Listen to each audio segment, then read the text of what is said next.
So let me get this straight.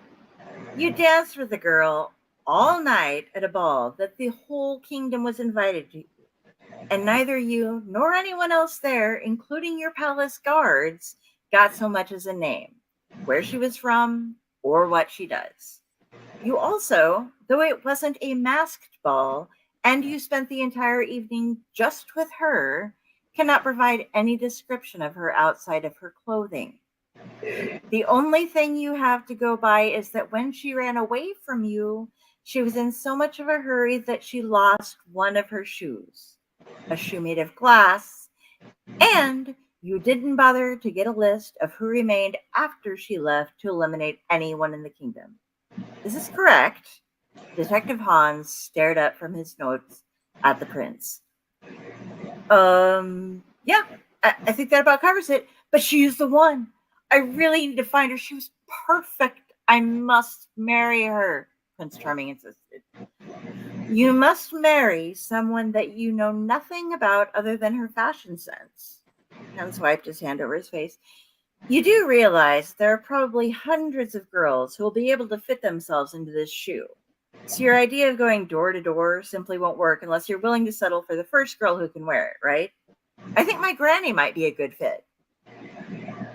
Well, I mean, I'm sure I'll know when I see her again in the shoe. We were meant to be. If you were meant to be, what color were her eyes? Was she a blonde, brunette, a redhead? Any clue as to how tall she was? For Grimm's sake, man. You had her in your arms for hours. What in the hell did you talk about? We didn't really talk much. We just danced and gazed into her eyes, all romantic like. The same eyes that you can't tell me the color of? Yeah. They're really pretty, though. She was the most beautiful girl at the ball. Yes, I got that part. Multiple times. So you helped me find her? Pled the prince.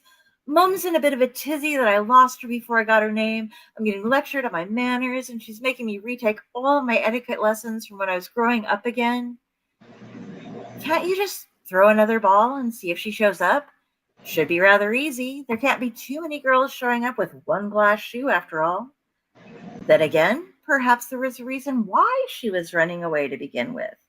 Were you copping a feel or something? I don't want to help this girl get trapped into something she doesn't want. No!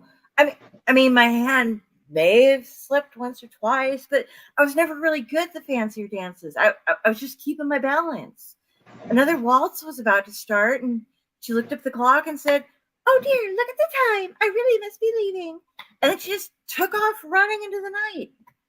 As far as another ball goes, what if she just buys new shoes? If she bought new shoes, wouldn't you still be able to identify the most beautiful girl at the ball? Even if you can't recall a single feature for a sketch artist, there must have been something that would grab your attention. If not, you might find another pretty girl. Your standards don't seem too high, to be honest. Ken shook his head.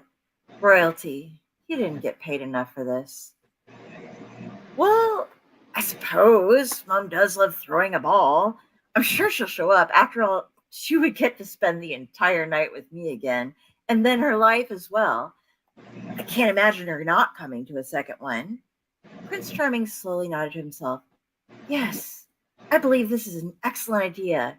And this time, I shall be sure to ask her name. Wonderful. Now head back to the palace like a good little prince and tell your mummy to get a cracking on new ball.